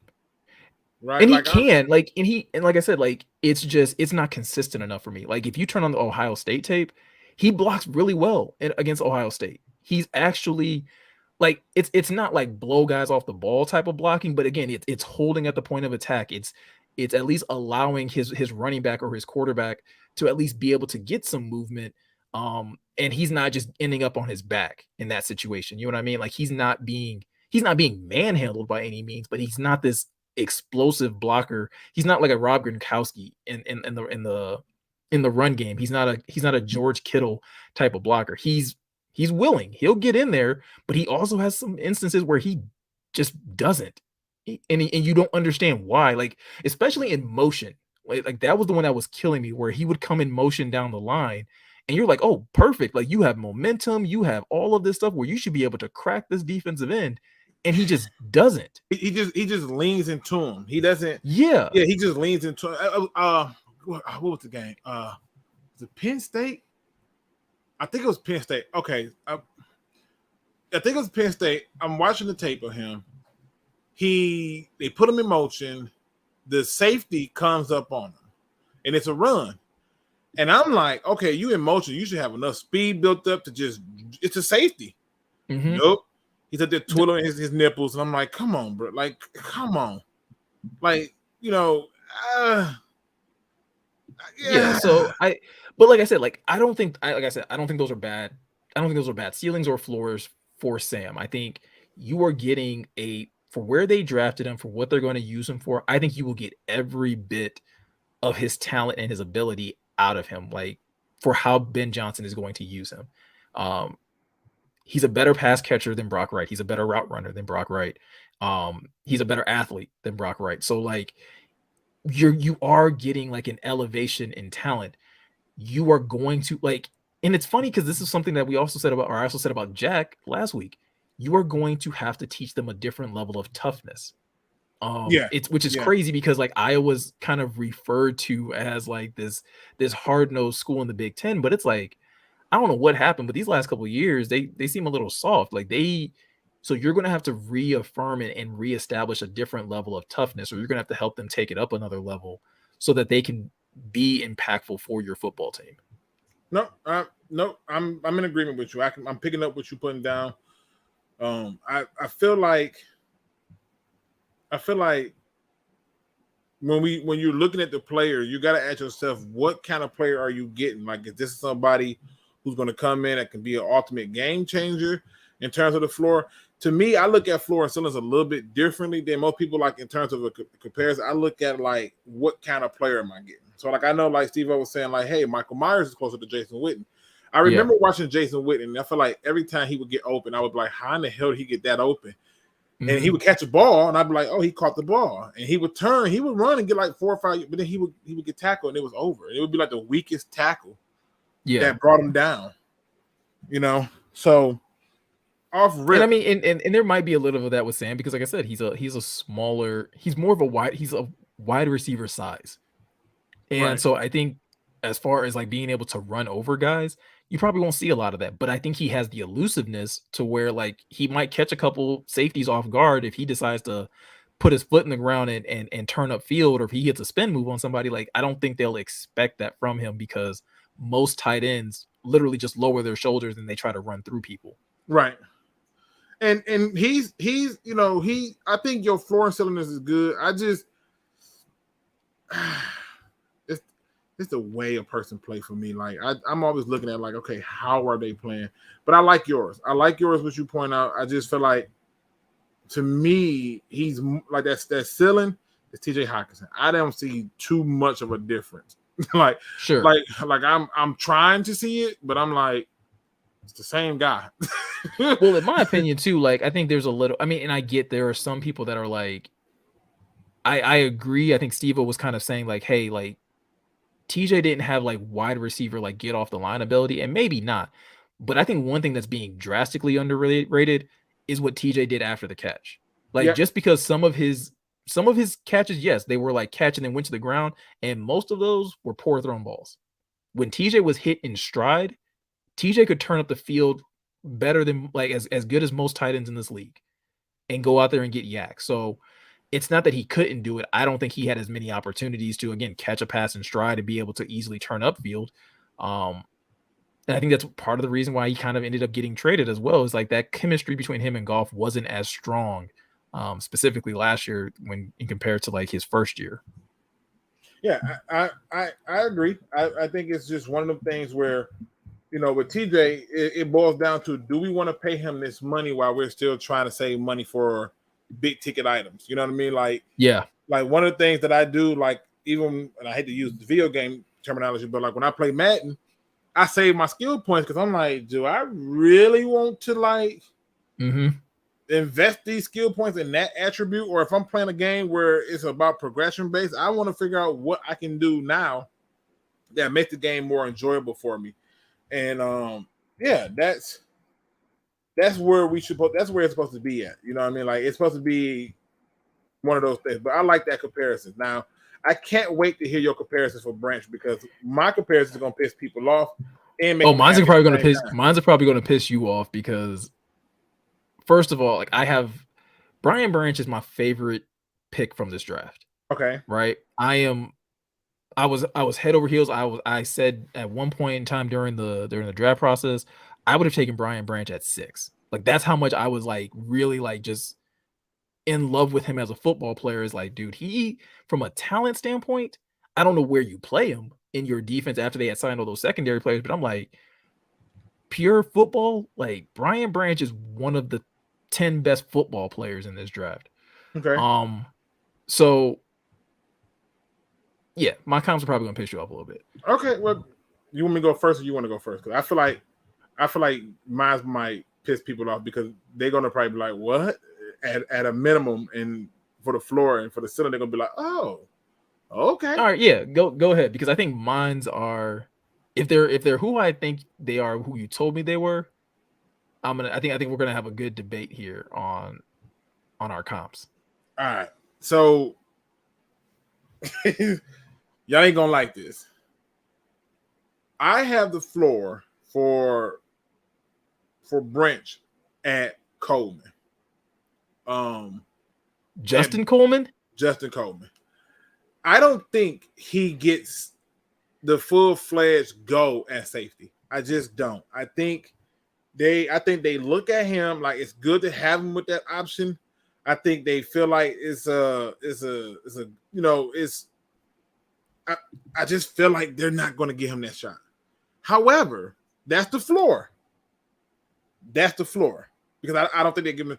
But if they give him the shot at safety, I see a player who can be Earl Thomas 2.0.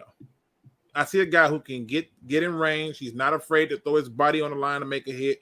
I see a guy who's not afraid to come up for the run, who's not afraid to get in the slot and get dirty with him.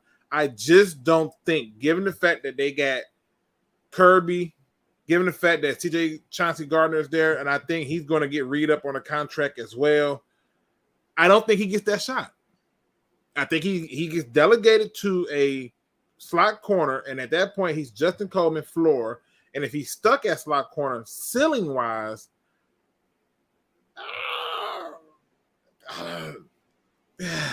he's Quandre Diggs. That's like, a great ceiling. That's a great ceiling. I mean, but that's again, I don't think he makes the safety spot. I just don't. So that's one thing that we'll agree on, right? I don't think Brian Branch at least is a safety right away. And I don't know how soon it'll be, right? It'll probably be a couple years until they decide like maybe they no longer want to pay Tracy, or if Kirby's contract comes up first and Kirby wants some crazy money because he's been playing well, then maybe he takes Kirby's spot. But when I look at Brian Branch and I was specifically looking at who he is now, coming into the league, who he is now, it's been said, but I again, watching the tape, I couldn't shake it. His ceiling for me is Chauncey Gardner-Johnson. Because if Brian Branch can really squeeze every bit of talent out of his versatility, he will do for you what Chauncey Gardner-Johnson does, which is have that fluidity to continue to be able to be a nickel, be a safety, to be whatever you need him to be in the back end and execute it at a high level. You watch, and specifically looking at Chauncey's tape when he was with New Orleans, he was a monster of a nickel.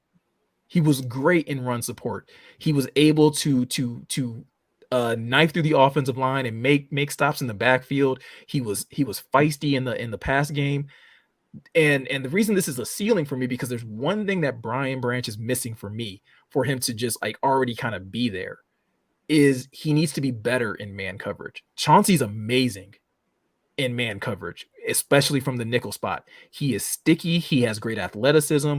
And so when you see him playing the nickel and he's playing these running backs, or he's playing these tight ends, or he's playing guys in the slot, like he's not getting beat often. He's constantly in the hip pocket, and he's constantly making it hard on the quarterback to make throws and creating interceptions in those situations. But what he does in the run game and what he's done in the run game in that nickel position, I think Brian Branch already does very well, right? He could definitely be a little more aggressive. And I think that's the case for any rookie. Like, you could always be more aggressive. You could always, fire off a little bit quicker, but that comes with time. That comes with, coaching and being able to be familiar with the game. But when I look at him, like, you would love for him to have that versatility to where he could play nickel, he could play safety, because when he does play safety, he does it very naturally. He drops into coverage really well. He's able to, obviously, like, from playing the safety position, you're further from the ball, so you have more opportunities to see the field. You're able to read and react a lot better. Against, as obviously, unless you're like instead of being a press corner or playing any of the cornerback positions, But I think Brian Branch has that versatility already built into him. It's just a matter of if they do feel like he's just a nickel, then you're hoping that he becomes Chauncey Gardner-Johnson as a nickel for me. Okay. Now the floor, you said this is where I'm gonna probably want to fight with you. So I'm holding my breath on it. I'm holding my breath on it because you know what? I don't want to jump to conclusions. I'm gonna let you go shoot your floor.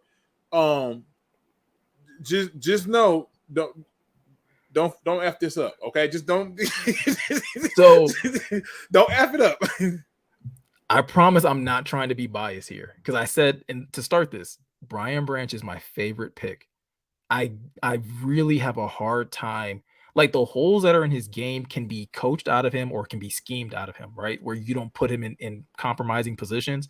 Right. So going back to again, if at his ceiling, Brian Branch can play nickel and safety, that he will be able to like literally flip between either of those roles and be able to flip with them even within a game to make your defense more versatile.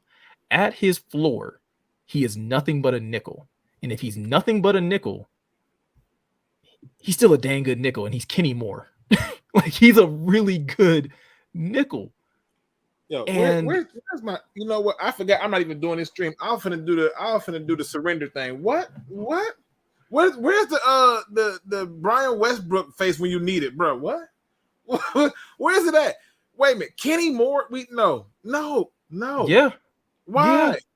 Because again, so it goes back to what Kenny Moore does really well. Again, from the nickel spot, he plays the run really well, and he's still like he plays in a zone concept, so he's still able to drop into zone and still be competitive in the pass game. Brian Branch, to me, again, has the lowest floor of any draft prospect that the Lions have taken. He has the highest floor, so he can basically. Like, I don't believe there's a possibility that Brian Branch is a bust, and is basically what I'm saying. I don't think there's any way where he's not a good football player for this team and that he's not on this team for many years. It's just a matter of, does he truly have the versatility to flip between safety and nickel, or is he just a nickel? And if he's just a nickel, he's a dang good nickel, man. And he's a type of nickel where you will be able to still have a versatile defense because hey, we're not getting beat over the middle. We're not getting beat from the slot. We're not going to have to worry about getting exposed by tight ends because Brian Branch is smart. He's physical and he's athletic enough to where still to be able to lock down the middle of the field. And he's aggressive in the run game. Kenny Moore does all of those things. He's not the biggest corner. Similar to Brian Branch. I think Brian Branch is like 5'11", 5'10", something like that. Kenny Moore's, I think, in a similar size, but they're feisty. They're aggressive, and you look at like how frequently they'll blitz Kenny Moore. Brian Branch blitzed a lot of. And guess what? But that's the nickel though. That's like you play the nickel, you're going to be forgotten. But he's just so forgettable. Listen.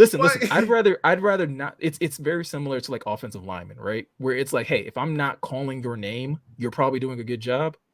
It's the same thing. I'd rather him be Kenny Moore than Justin Coleman.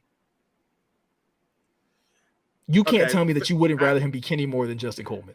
I just feel like with Justin Coleman, because you got the versatility for the safety in the corners and all the other stuff inside out, I think Branch can do that. But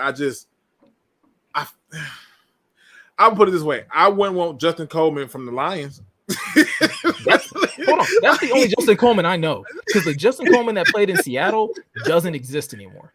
Well, I'm just saying that I wouldn't want that Justin Coleman. But I just feel like Kenny Moore is forgettable. But I get it. I get what you're saying in terms of looking at if he's stuck at the nickel cornerback position, just so at the nickel quarterback position. I get what you're saying there. I get it. Like my floor is still, to me, Hendon Hooker has the highest floor of all the picks to me. Like my floor for him is like, yo, this. Steve-O says 100% Miko. He a bum. He's a bum. Rock him up, Rocky. I'm sorry. It's just, that's what I see. I just gotta see. I didn't know, were you going to go into your comparisons for the quarterback, or were you saving it for another show? Yeah, I'm gonna do it for another show because I'm gonna do the third round picks because that'll be Hooker and Broderick Martin. Yeah, they wouldn't. But go ahead. No, go ahead. Tell me. Well, here's my about ceiling. My ceiling for Hendon Hooker is Patrick Mahomes. Yeah, All right, I believe. now where is my Russell Wilson? What? Listen, the hell you say? Hear me out. Hear me out. I believe when you go back and look at Patrick Mahomes' college tape, you look at how he played, he wasn't nowhere near as accurate as Hendon Hooker. Hendon Hooker is way more calculated in where he throws the ball and stuff like that. But they both knew that they can run, and they were pass first people, right? The biggest thing for me that stood out to when I look at Patrick Mahomes now in the NFL and why I said that could be his ceiling is because Patrick Mahomes now starts to work on his accuracy and he become more calculated. And for me, Hendon Hooker is one of those guys who I believe is more calculated. It's hell no, Luke. I said this is the ceiling for me, meaning that he can be as good as Patrick Mahomes, in my opinion. I'm sorry. I really do believe that. And in terms of his floor, again, it's Deshaun Watson. I believe that this guy is a talent. I believe that he's somebody who can change your stuff. If you didn't like those comparisons, I can even go Deshaun Watson, ceiling, floor, Dak Prescott. Either way it go, he comes out as a very good player. I really don't think he's a bad player. I think Hendon Hooker, I really do believe. He says you might not be able to return from this one, Luke. You crossed the damn line now. Oh man, I'm not even as concerned about you. I'm concerned about me because, like, listen, I told you during the draft process, and I'm not going to spoil it here for the audience because I do want y'all to come back next week so I can give y'all like the whole breakdown of Hendon Hooker and what I think of him. We are on different planets. We are in different universes. We are though, because I'm telling you, everybody when Patrick Mahomes got drafted, when the Chiefs traded up and took Patrick Mahomes, people was like, "Oh, he got Patrick Mahomes. He's got to need a little time to develop. He's gonna." Same scenario. He sat out for a year, sat behind Alex Smith, had good coaching, and what do you know? He's something different. And I'm just telling you, when I watch Hendon Hooker, he takes risks, but they so calculated, and the ball be in places where only his guy can get it. I'm telling you. If he had not got hurt, he would have went to one of them bottom-feeding teams and would have been a top draft pick. But the problem was he got hurt. And many people didn't take him because they wanted somebody that can play right now. All I'm saying is this works out better for Hendon Hooker because now, instead of him going to one of them bottom-feeding teams like the Texans or going to like, I don't know, like the Colts or something like that, he now gets a chance to go and sit where he can learn, be groomed, and chill. And let's be honest, a lot of people had these same reservations against Aaron Rodgers when he was in there, and look what happened. He sat, and they made it hard, and he finally got his chance. My only thing is when I look at Hendon Hooker, this dude is a talent.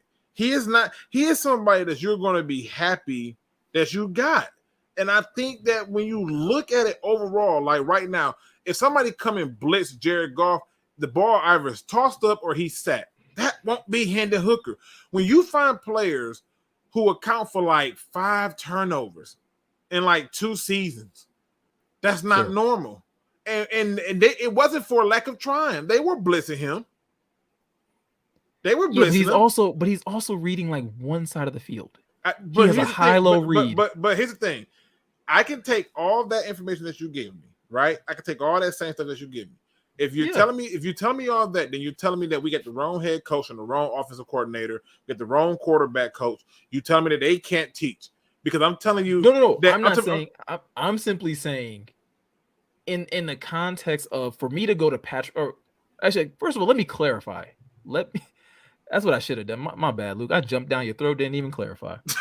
It's all good. Patrick Mahomes now or Patrick Mahomes coming out of Texas Tech?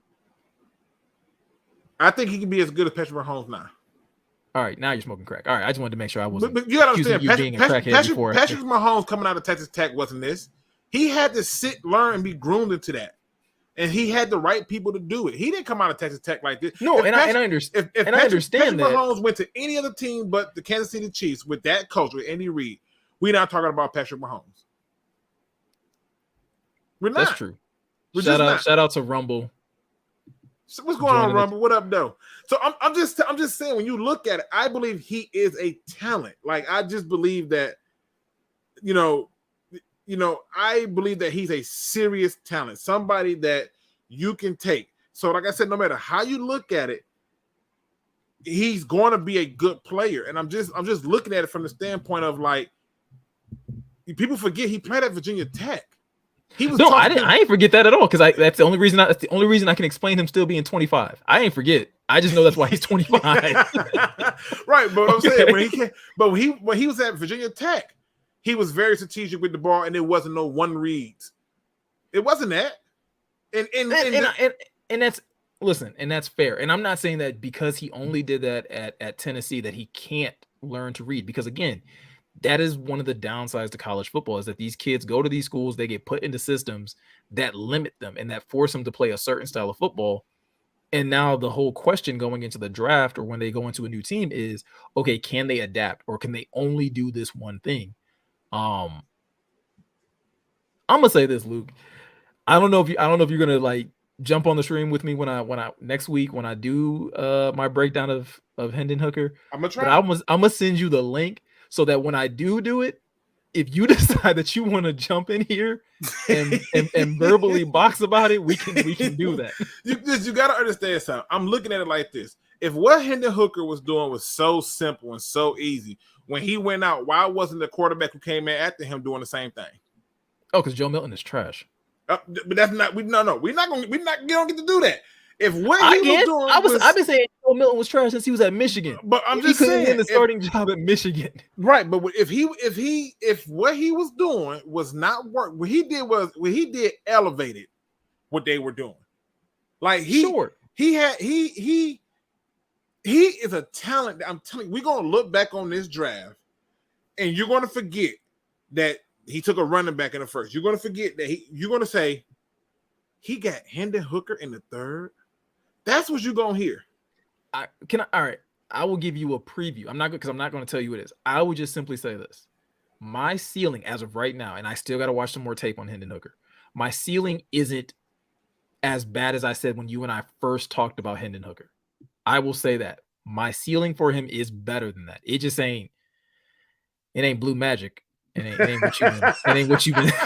It ain't what you've been. It ain't the blue magic. It ain't that. You stand by it. You guarantee it. Yeah, I ain't doing that.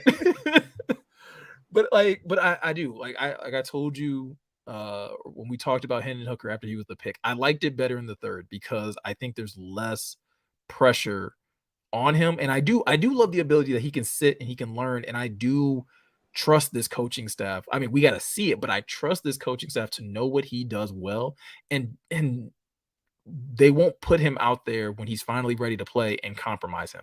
They won't ask him to do things that he can't do. And I already feel like from a physical standpoint, and I'm already getting a little bit into my evaluation, I'm gonna start to pull it back. I already feel from a physical standpoint, he can do more than Jared Goff. It's all up here. It's all up here. And we're going to have to see, can they bring him along in that so that he can, be a quality player for this team. Yeah, I mean, let me just do this really quick. Shout out to the chat. It was over 20 in here. I was like, can I get to 15? We hit 15. We at appreciate y'all. 19. Can I if I can get 2 more likes? If I can get 2 more likes, I don't have to put the damn like centipede on your face when you sleep. I don't have to do it. Don't make me do this. Okay. I just need 2 more likes, people, so we can get this video in rotation. I want people to come to the Lions Pulse and talk with somebody that do it. So I'm putting it out there. But yes, I'm telling y'all right now, I have high expectations for Hendon Hooker. I believe he is really a good talent. I believe once he gets going, it's going to upset a lot of people because it's going to be like, wow, it's what you've been asking for the entire time. It's what you wanted the whole time. The only thing that can stop Hendon Hooker is injury. I'm telling you right now, he is going to be a stud. And I hope so. I do. I listen, you picked him in the third. I don't want to personally be attached to Jared Goff beyond a $40 million contract. Like, if you start going beyond $40 million, there better be a Super Bowl attached to that. That's just how I feel about it. Mark, don't get mad at me.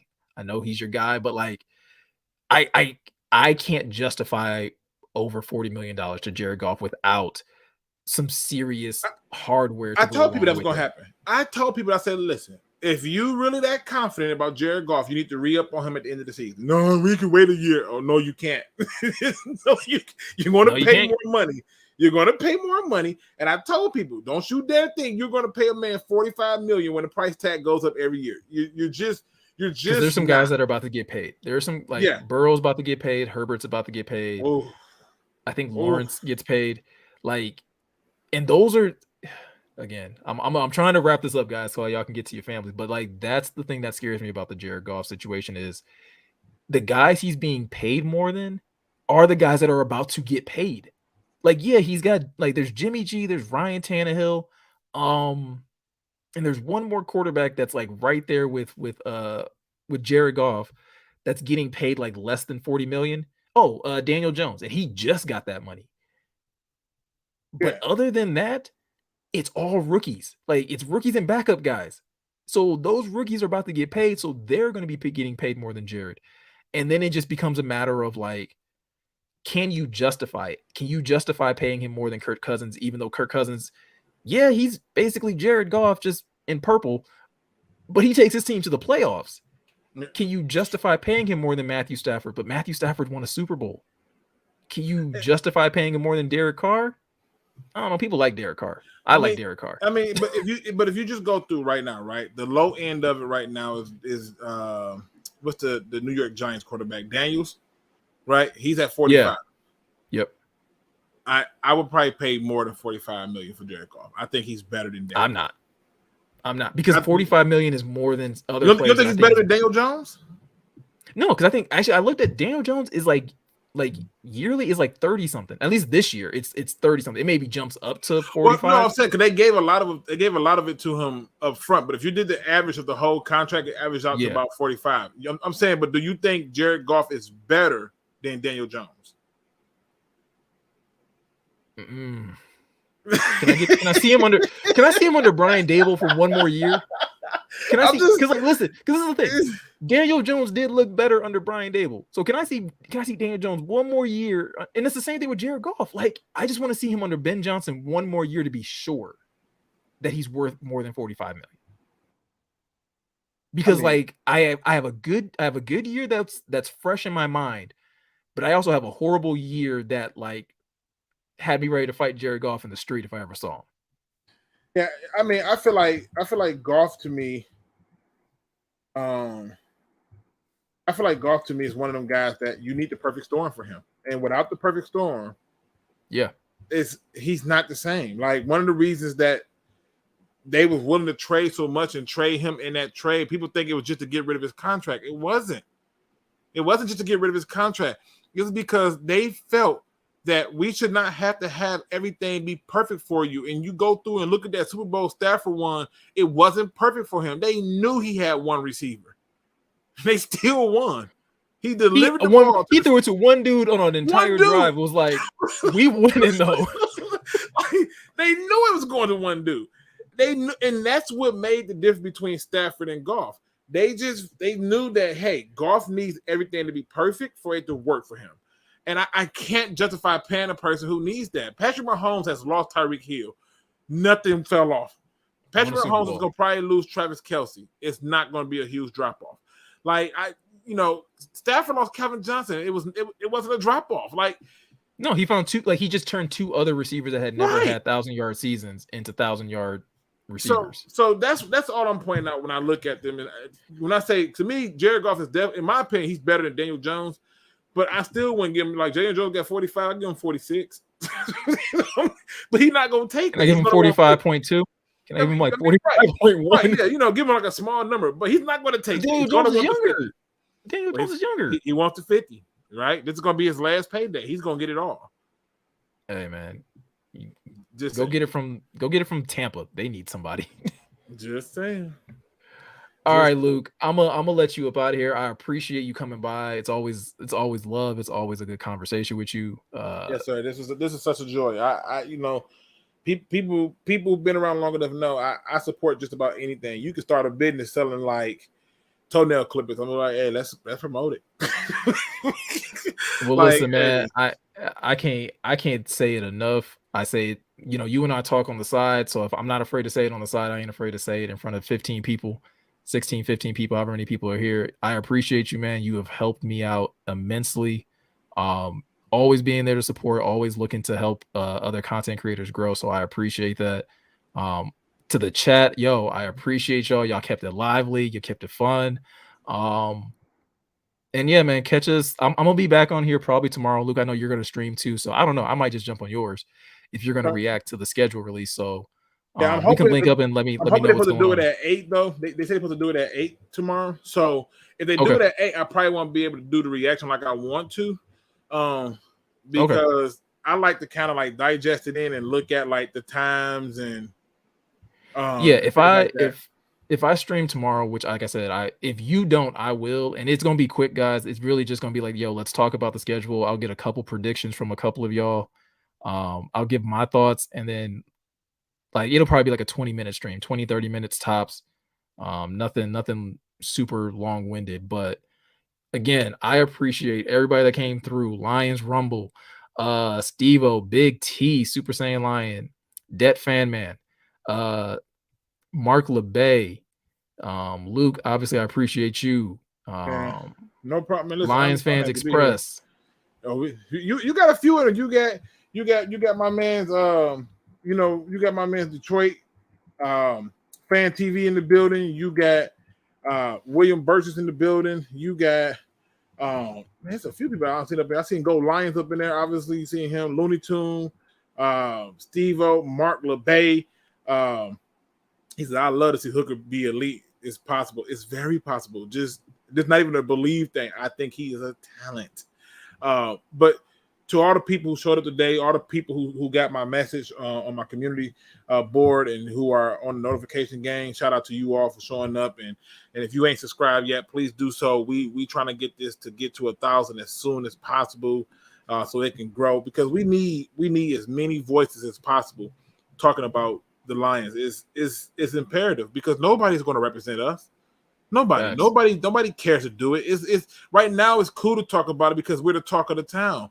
But what happens when you're not the talk of the town? What happens when you have a down season that they're starting off great or something? Like I want them. What's that? I like musicals. When he says, I want you to want me. I need you to need me. I want the media to want the Lions to talk about. I want them to salivate. I want to have to force Skip and Shannon to stop talking about LeBron James and the Dallas Cowboys for freaking 8 hours. Like, I want them to disrupt the status quo. I want them to destroy the matrix. And the only way to do that is to have voices that can keep bringing continual coverage. And Miko is one of them. And that's where it starts at. Because whether you know it or not, we don't agree on everything. Nah. Especially on the side, we be having some comments like, "Nah, but I don't like this. I'm telling you this thing. I'm not feeling this." But just look at it like this. But I don't want to, because I feel like if I give in on that, it's not where it's. But this is where you're going to find some good content. You're going to get more and more people coming on here. He's going to easily surpass me, and every step of the way, I'm going to be celebrating it. So make sure you show some love, subscribe, hit that like button, and just keep showing that the pride, love, and nation that we are. Let's just show that the Den is stronger than ever. Man, I couldn't say it any better than that, Luke. So again, appreciate y'all. I will catch y'all tomorrow in the next stream. Y'all take it easy.